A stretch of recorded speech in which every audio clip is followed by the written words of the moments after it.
Hey everyone, this is Omni, and I am joined by my fellow artists, Chris and Sean. Woo. Hello. And also joining us is Nathanael Platier, one of our musicians. Tis I.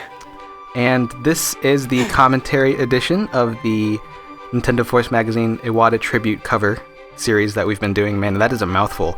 But if you've been keeping an eye on the channel for the past couple weeks, we've been putting out different segments of the time-lapse for the different parts of the cover, and now that all of the segments are now up, we wanted to do a commentary version as well. So this is going to be a little bit different than usual. It's one really long commentary. It's about half an hour, so stick around because it's going to be kind of casual. We're going to just hang out, It's not going to be as controlled as usual, so. First of all, let's talk about what the heck any of this is, because this is not Smashified, right? So why did you guys do this? You might be asking, or maybe you're not. Who knows? Essentially... Why did you guys do this? Yeah, essentially, when we got the news that Iwata had passed away, a lot of people were giving us requests to do a Smashified Iwata. And we were talking amongst ourselves. Or Balloon Fighter. And we were trying to figure out whether or not a Smashified Iwata was the best way to honor Mr. Iwata, so instead we decided we wanted to do something a little bit different. So Sean actually started a Earthbound Style Iwata painting that you'll actually see later on in this video. But we didn't end up doing just that because we got an email from Lucas Thomas over at Nintendo Force Magazine, and he asked us if we wanted to help create a cover for an Iwata tribute magazine, and we said yes. So we took what we had already started with the Smashified, or rather the not Smashified, the Earthbound Iwata, and we pitched that idea as a first draft, but we didn't end up using it. So instead we just compiled a list of games that Iwata was heavily involved in over the course of his career, and we decided to do a big cover with all of these games featured, the first of which was Pokemon, as you are looking at right now. So what we wanted to do was try to capture the styles of the art that was featured in the earliest games in all of these franchises. So what you're looking at here is an imitation of what is his last name? Sugimori? Right. Is that how you say it? You're right. Yeah, that's how you say it. Because Iwata was involved in the programming for Pokemon, which one was it? Pokemon Gold and Silver. Right. Mm-hmm. And essentially he allowed them to double the size of the game by including both the Kanto and the Johto regions rather than just Johto. So that game would have been half the size it was had he not been involved, or at least that's what we like to say. So right. But Sean, do you want to talk a little bit about how you pulled this off? It looks very convincing. A lot of people saw the Bulbasaur on Twitter and didn't realize it wasn't official art. Yes, wasn't that awesome? I posted that on Twitter, and that made me so like, happy. Yeah. Like, a lot of people asked about this part right here. Like, what am I doing with all that blue, like, filling in like that? I work with Paint Tool Sci, Chris Omni, work with Photoshop. If y'all don't know already. But with Paint Tool Sci, there's a select tool, and basically it works like a brush. You kind of just fill in the spaces that you want to kind of select. Okay. But I learned later on, though, that was very stupid of me. Because, like, I could have just used, like, the paint bucket tool and kind of just fill in those areas. And then just kind of color through there. So I was like, well, crap. Well, I learned something along the way, at least. Well, that's okay. I mean, Photoshop has a similar tool called Quick Mask, which is the same thing where you paint with a brush, and it's red instead of blue for Photoshop. But once you make that selection, then it just turns into a selection instead of my personal question is why blue? Why does Paint Tool Sci use blue? Yeah. Oh, don't ask me that. You had to ask the makers of the program that. Yeah. Okay. So for the brush then, it's very watercolor looking, right? Is that like a brush that you found for a bunch of like scans of watercolor brushwork, or did you have to create something sort of from scratch to be able to replicate that? It was an interesting way of making it, because what I originally did is have some watercolors nearby, and I was like, you know what, I need to put these to good use. Oh. So I kind of just kind of like scan them in, and I try to replicate like the brush strokes and stuff like that with them. So the brush is all, custom made. Oh, But I got like the textures from them, and I got like you see like the paper texture in the background, and all that was from just getting that in and kind of just playing around trying to match that realistic watercolor effect. Well, you did a really good job. It's really hard to capture like realistic mediums sometimes. Oh yeah. So scanning things in is something I also like to do every now and then. If you notice, some of the stuff on the channel has got this Canson paper, this sand-looking paper that I use everywhere on the Artsy Omni brand. But yeah, it can definitely give a nice traditional look. So. Everybody loves that texture. Oh, this selection was red. Look at that. You see that? Oh, yeah. Sean That was me learning. I learned. Lies and slander. We can see the progression of your learning process throughout this. Yeah. I was like, I can do this a lot faster now. All right. I finally understand. I think just looking back over the last week and a half that we've released these videos, I think that this style actually got the best reception out of all the different ones of the cover. People really seem to go to this one because you did a fantastic job of recreating that original style. It's really Thank you. Thank you. Yeah, it definitely resonates with a lot of the people who grew up on Pokemon. Like we were talking about the fact that Pokemon Go appeals to a lot of the people who grew up in that generation, like the millennial generation, because they used all of the original 150 Pokemon in the commercial. And I think it's kind of the same dynamic here. It's just a lot of the classic stuff. Yeah, a lot of nostalgia like Fat going Pikachu, on. and Charmander has these weird bone things on his neck. Why didn't you paint Fat Pikachu? Where's Fat Pikachu? So what was the deal with Charmander and the spikes? Was that like in the first game, or was that on like the trading cards or concept art, or? It was like very, very early concept art, like that had that same style that I'm trying to mimic. Twing! It's already done. Look at that. Yeah, look at that, Sean. Man, that only took like a few minutes. Yeah. You can make that kind of art anytime. In fact, here, let's watch you do it again. I like this style too. It's funny because it's super simplistic. It's like it looks like the person who originally did it just like sat down with a marker and pieced it together. I mean, that seems to be what a lot of the NES box art looks like. There's not a lot of fancy art going on with that. Some of it's very simplistic. And I wonder if Miyamoto actually drew that original box. Possibly. It looks like his style, like the little feathering that's going on right there on the butt.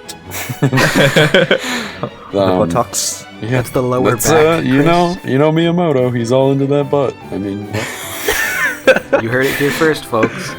Yeah, we know. We've got the inside scoop. Confirmed.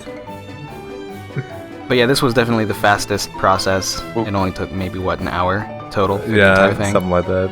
So I was just like, well, all right, I'm done, I guess. Yeah. You spent 80 to 90% of your time on the Pokemon cover because you did those two, and everything else was kind of between everyone else, and you're done. You can leave now. Nice meeting you. Nice seeing you, Sean. Talk to you next week. Here's the Earthbound Iwata that we had Sean do at first before we started the actual cover. And right now it's kind of serving as a placeholder. This was before we sent a draft. We didn't really finalize that idea. Right. We were gonna paint a whole background with the idea of sort of the similar idea of all these different settings of games that he did, and we were gonna place it within the icon of the Smash logo. You know, four different sections of the ball. One be for like Pokemon, Blue Fighter, okay, cool. all that. Yeah, that was the original idea. Then we did this. But Sean did record the process of painting that, so you might see it later on. Who knows? I don't know what you have planned, but... Yeah, but if you'd like to sit down and hang out with us some more. All secrets might be revealed. Thank you, Iwata. This is, I really liked... So we were sending out different updates to Lucas at Nintendo Force Magazine, and I like this part because suddenly, it actually looks like it belongs. It wasn't... Because you updated the colors of the whole thing, and it just looked like...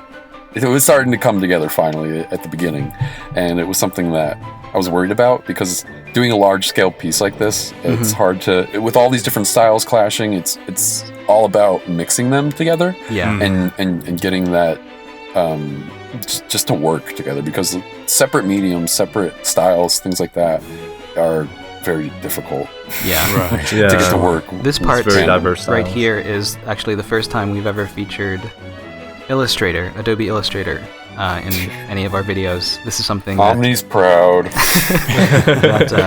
not a lot of people like the pen tool, I've come to find out. And it's because it's very difficult to Really? use well. It's really hard to work with. It's very scientific. So, what's happening here is I'm just doing a bunch of little paths, and each line is just one curve. And what I have in Illustrator that I don't have in Photoshop is a thing called the width tool, which allows you to taper the width of the stroke along that path. So you Oh. can kind of create these nice tapered points, like you can see on Kirby's nub arm thing right there. So that's helpful. I Talk think about- Paint Tool Sai actually has that too. Yeah, that's true. It does have a How very do you know? similar thing You going. use Paint Tool Sai, Daniel? Yes, I am secretly an artist. Oh my god. You could be my princess. My beautiful stick I mean, figures. it is an option that a lot of people go to because it's a lot cheaper than Photoshop. So, I mean, it's perfectly serviceable as a paint tool. You should also mention that this See what you did Iwata there. was the only character in Kirby history to be a human. Oh, right. There's only like 2 humans in the entirety of the Kirby franchise, and they're basically Really? the same character. There's this painter named Adeline in Kirby 64, and then I think in Kirby Dream Land 3, there's a character named Ado, who is basically the same person. The same person. Yeah, That's so weird. and also a like painter. Link. Looks exactly the same. So it's the same person. Yeah, basically. Any Kirby fans out there can correct me on the lore if you have better I'm sure knowledge. they'd love to. Yeah, go for it. Shout in the comments. But now I'm coloring it. It was I fun love to the do. little Kirby whiskers that Yeah, you the little- included. Yeah, it's weird how they drew the little blush, I guess it's supposed to be. But it was like 2 little whisker-looking things, and then they changed it to 3 little dashes that are like sideways. I'm happy that you made After the thickness of the outline a little bit bigger to fit with our cover, because on that original Kirby's Adventure cover, that thing's big, you know, like that Kirby outline doesn't have to be very thick, but Yeah. this is even though it's gonna be on a poster, it's also gonna be a small 8.5 by 11 Yeah. magazine that, you know, your average Joe's reading in a coffee shop, so it sticks out a lot better with that huge stroke. Oh yeah. Plus, Oh, yeah. Oh yeah. what was I gonna say? You ruined Sorry, my I'm Strokes. just so into it. I just love the strokes. Those strokes. Oh yeah, the some Got of the older distracted art by in those Kirby huge has a lot of strokes. thicker. Some of the older art in Kirby has a lot of thicker lines, so I kind of thought, you know, that kind of justifies the fact that. Look at King Dedede. Oh, Yeah. where'd it go? Did you see that? He lost his shirt. People kept asking me about that. Like, Omni, where's did his you forget the robe? shirt? He didn't have a robe until Brawl. He didn't have really? that. It wasn't wasn't a thing. even until and it still Brawl, hasn't been wow. implemented in any of the subsequent Yeah. Kirby games. I think I was looking at it, and I actually think the reason why they miss it is because you get that little chest window. Everyone's loving the DDD, you know. Yeah. Sure. Definitely. Oh my gosh. I like it better like this. It's less busy. Looks pretty. Yeah. How many iterations of music did we take on this Kirby thing, Daniel? Oh my gosh. Like 24 Just- different drafts? Actually, Wasn't it? probably just a little bit more than that. Actually, there were so many drafts. Yeah, we started quite a bit differently, and then we tried to implement butter building, and then we didn't use that because it was hard to get like those arpeggiated super fast. Man, Yeah. Kirby music is so fast. It's I love so it, but it's so fast. fast. Oh my gosh! goodness. Like we had to slow it down so much. Originally, the music sounded a little bit what it did like in the finale video, yeah. but then we were like, let's make it more light-hearted and everything. So I kind of went into that and made it extremely freaking fast. But it worked you out made well. it all turned out- extremely turned out- freaking turned out fast. great. Sanic would be proud. Gotta go fast. Speaking Gotta of go Allegro. extremes, here's the Oh, yeah. Smash Bros section where Daniel did quite a great freaking job. Oh yes. Oh my gosh, that was definitely my favorite thing I did out of the entire Iwata tribute series. Did amazing. Did a great job. It was It really was cool. so much fun. But it was definitely not the easiest thing because of all the technical difficulties and everything. Oh yeah. You had to like merge down all of these different portions of the song because Cubase was what was happening? It was, I won't go into all the details, but basically Cubase would give me like an audio jump scare every time I would import audio or whatever, which was really annoying when you have your volume up to like max volume. And then it would crash right after that. So it would crash, and then when you reboot Cubase and everything, it takes about 10 to 15 minutes for all your instruments to reload. So that Really? kept 10 happening. to 15? Yeah. Jesus. If I didn't have any technical difficulties, I probably would have actually gotten some sleep during all this. I hope you get that fixed soon. What is I sleep? actually just did, finally. Oh, did you? Good. Yeah. Good. Happy day. Hey, look it. You're doing the same thing Sean did. Not quite. Not By the quite, way, you but see that, it's close. Did you see that Earthbound thing with Ness and Iwata? That didn't end up happening. We cut all. that in favor. It went through of very a couple composition. different variations too. Yeah. Yeah, there was actually quite a lot. I think there was like, what, 3 or 4, I believe? Yeah, probably 3 or 4. It was going okay, but at the end of the day, basically to just talk about it quick, Earthbound Style we originally wanted to copy was the actual clay builds that they did for the game. But that was yeah. So we were gonna paint it, which was difficult because it's recreating clay, blah blah blah. And I did an okay job. It was my section, so I was working on it. I was doing an okay job, but it stuck out too much from the different styles between like the Pokemon and Kirby and all that, and it felt like a sore thumb, you know. It felt like the nude guy on the nude beach. That's not a nude beach. It just doesn't work. And It's a great way of explaining it. yeah, you're just in a subway, man. What are you doing? And so we decided in the end to go with what we went with, which is the actual painterly style of the Earthbound cover, which is freaking awesome, by the way, the cover itself. But this is Smash. Let's talk about the Smash. Yeah. This is awesome. So too. Smash 64 had a very different style from any of the other Smash games. They didn't do a 3D anything. It was all this really It's so cool. abstracted, cartoony versions of these characters that you never see in any of their other games. Like Link ended up looking very different than he did in Ocarina. So we wanted to use that. My favorite interpretation was the one you had pulled up a couple seconds ago, which was the Fox one. Oh, He yeah. looks so stellar. Yeah. The design's amazing. I love that. It makes me wish that, like when I was growing up waiting for Brawl and then subsequently Smash 4, I was kind of hoping that they might do like not the 3D model style for all of the artwork again.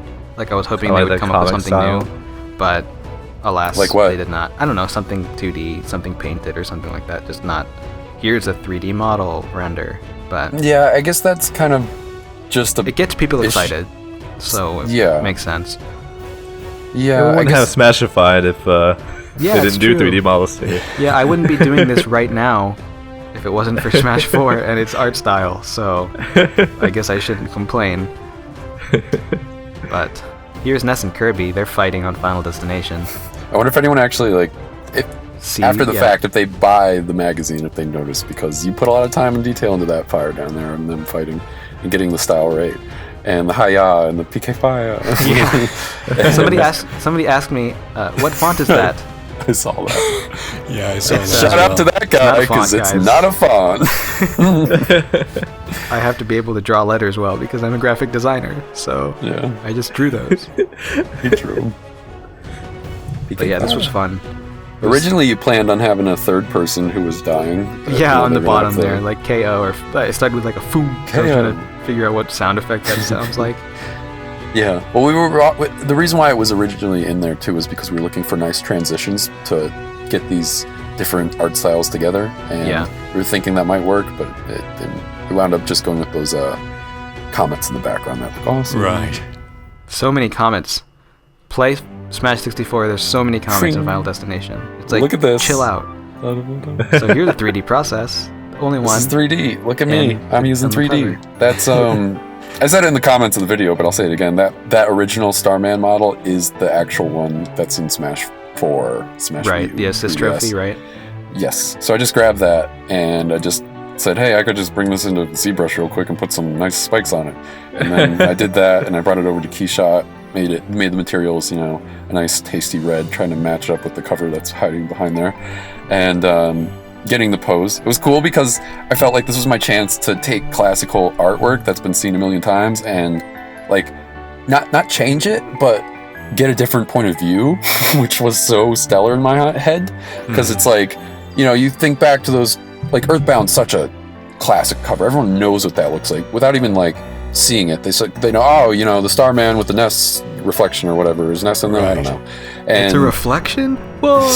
Yeah, that's exactly what I was thinking. I can't believe nobody knew about that. Everyone mind blown. It wasn't Ness is until never this. inside the Starman in the game. I used to think that too when I first saw it in stores way back. Like, it looks like I'm gonna ride a giant spaceman suit. Cool. I'm buying that game even if they tell me it stinks. Like, it's awesome. When do we get to that part? Yeah, so I just use it as a base, and then I made the paths for the Starman, and I filled it in, started painting it, and just trying to match the colors better, because Keyshot's a little limited right now, and I'm not the best Keyshot user. It's a 3D program for rendering out materials on your 3D models. So I rendered out a nice like gold, and now I'm just painting in the oranges to make it feel much more like the original cover. Yeah. Stepping back from the realism a little bit, because it is paint originally. It is like, I don't know who the artist is, but it's freaking awesome. Question. There's a lot of different art for Earthbound. Yeah, there's a lot of different art from back then that, I mean, this isn't this just the American cover for the Earthbound release too? Yeah. So I'm guessing had it's the same cover or anything close to it. The I'm Japanese guessing marketing it's just is so different for this game from other two. Oh yeah. Oh, let's not even get into this. Oh. A little piece of trivia: you cannot actually encounter this final Starman as Ness as a human, because when you fight this guy, your soul has been transferred into the body of a robot. Yes. So this is an impossible circumstance. Ness cannot have his reflection in the visor, but you know, spoilers. So they messed it up. Oh, we got you on that, Nintendo. 20 years too late. But the music for this one was fun to do. It's a different interpretation than what most people think of when they think of Earthbound. I love it so much. And Omni helped me with it as well. We got to pass it back and forth a lot as well.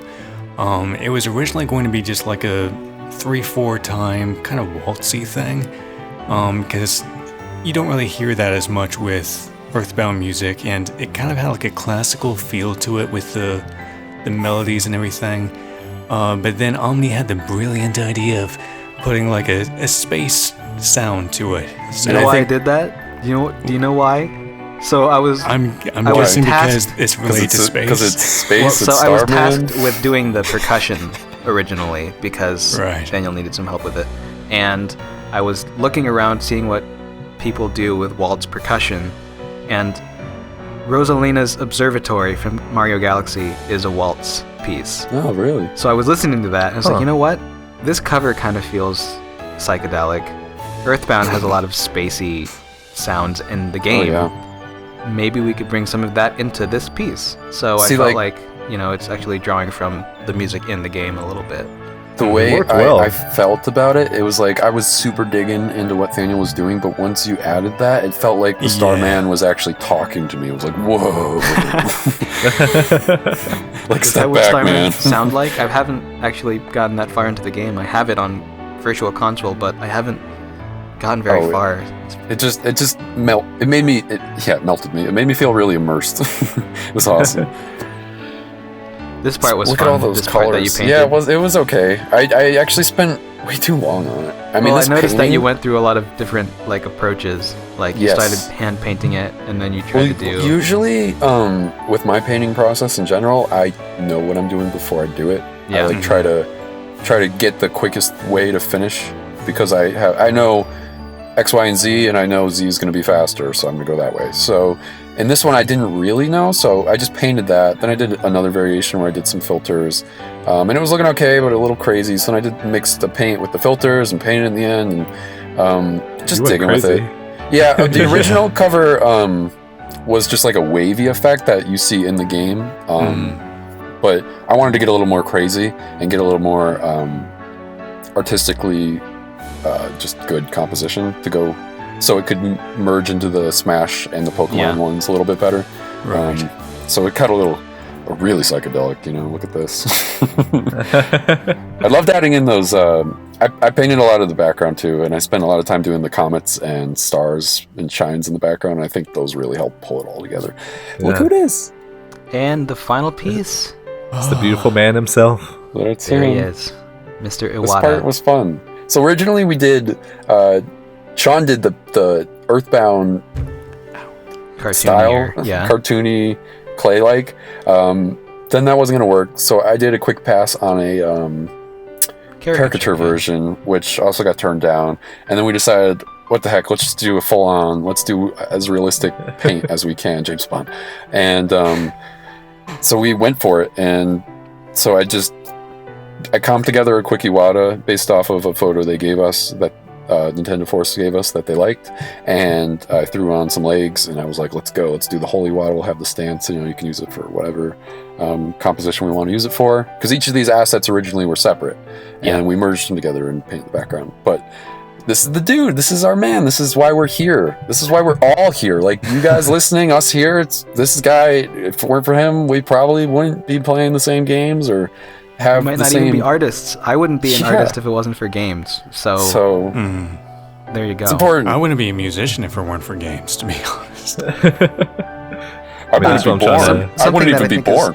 Interesting that we ended up doing was not quite go full photorealistic with the way we shaded it and the way the whole thing is rendered. So there's still some outline work on the final piece. That came from me, just like I was painting it, and originally I did what you saw back then, I did an outline of everything, like I did an ink style first, and then I painted it and started adding the dimension to it. And as I started painting out the lines, I was realizing, like, I kind of like these. Like, they're helping me a lot. Why do I want to get rid of these? If I get rid of these lines in the hands, then they're not going to jump out in front of the face as much. It's not going to feel as strong, as direct, So we kept them and kind of went with it. And it kind of worked with all the other styles too, since they're very outline heavy and stuff like that. Yeah, and just kind of piece everything together. So it just unites all of the talking about styles. Why we didn't want the clay for the Earthbound style originally. It's kind of the same idea. Like, we didn't want something to be so separate that it would just stick out like a sore thumb. Right. And I guess there's always like the approach that Roger Rabbit took with like mixing completely different styles with a very stark contrast. And there's some covers do that well, where they take an actual photo and then superimpose some like 3D or CG cartoon assets or something like that. But for this one, I thought the line kind of served the overall composition well. So it kind of looks like the Grand Theft Auto box art a little bit. That was part of the things that we were talking about while we were deciding whether or not we should keep the outlines, and I think it works. Yeah, it works out great. And here's where Omni jumped on. He actually helped me out with this paint. I was getting a little struggled with it because we wound up changing the face. The original photo they gave us was a little too serious, a little too stern. We didn't want to keep that. We wanted him to be represented well. We wanted him to be happy and enjoy Plus, himself. with like a video, you don't typically just stop it and look at it. So when you pause it, his head was tilted in such a way that the rim of his eyeglasses was kind of cutting into his eye a little bit. So we were trying to remedy that as well. So trying to make him a little more jolly looking, because he's a very happy man. We adjusted it a bit. We didn't go exactly off of the photo. We referenced a couple photos, added the style between the lines and like the sharper highlights around the ridges of his face. One of the tricky things that I had to do was I had to like look up some really close-up photos of eyes in general, because this photo that we're working on right there in the corner is so small. Like, you cannot see the details of his eyelids at all. Yeah, I think it's actually pulled. I think it's actually pulled from a Nintendo Direct. So yeah, it's from the videos. Not the highest res. Yeah. So I found some like high-resolution photographs of Iwata himself just to see what his eyes do, because like most faces on human beings, his face is not perfectly symmetrical. So capturing the subtle quote-unquote flaws, or whatever you would call them. It's character traits. Yeah. If you don't capture those, it's not going to look right. Like, Right. it's not Did gonna you know look that like Tom Iwata. Cruise has crooked teeth? Did you know Tom Cruise is super short? Did you know he runs in all of his movies? Did you know we should probably keep talking about this cover instead of Tom Cruise? Sure. Talking about Iwata. Yeah. Actually, if I can say something really fast, About Tom Cruise. Sure. just really briefly, the very, very end of the music for the finale and everything, I had looked into briefly like to what his first game was and everything, and it was the NES Open Tournament Golf thing for obviously the NES, and I was listening to the soundtrack and everything, and I was like, I want to really like kind of hit home and like I just And wanted big. to use something from that soundtrack to kind of emphasize that it was the first thing that he did and everything. So the very, very end theme that you hear is actually from that game. And Chris actually had an amazing idea of making it very cinematic and very March-like. And then Omni helped with the percussion and the extra counter melodies and stuff. So I thought that was a really fun thing that happened. Yeah, It's the a really ending good turned out ender, Great. It yeah. really hits home with a lot of people. A lot of people were like, "I'm not crying," or "Why is They said liquid that coming out of every my eyes?" I would always say no I'm not crying. I'm not crying, my eyes are sweating. Yeah. It's just the rain. It's just the rain. It's raining in my house. But yeah, I think this is coming off in the end here. So this is the final piece of the entire cover, and I hope you guys enjoyed it, and I hope Yeah. you guys want more, because we do plan on doing more things besides just Smashify. We want to do more covers like this, or branch out to other styles. Eventually, we'll talk about that in future videos, but I hope you enjoyed it. yeah.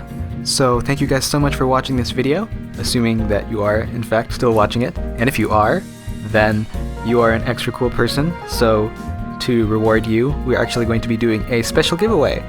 So if you want a chance to win a free print copy of the Iwata Tribute issue of Nintendo Force magazine, all you need to do is send your mailing address to the email address that is currently on the screen, as well as answer a couple questions, which will help us out for coming up with future content. Those questions are on the screen as well as in the description, so if you want to be able to copy-paste those questions into your email, that should save you some time. Only 50 people will be selected to get a free copy of the magazine, so you need to act as quickly as possible if you want to be able to get in on this. So, hurry up. And last but not least, I also wanted to just thank Nintendo Force magazine for giving us this opportunity to create something to honor Mr. Iwata. It's been really cool to be able to work on this, and I hope we get to do more things like this in the future. But until then, we will see you guys next time. Thanks.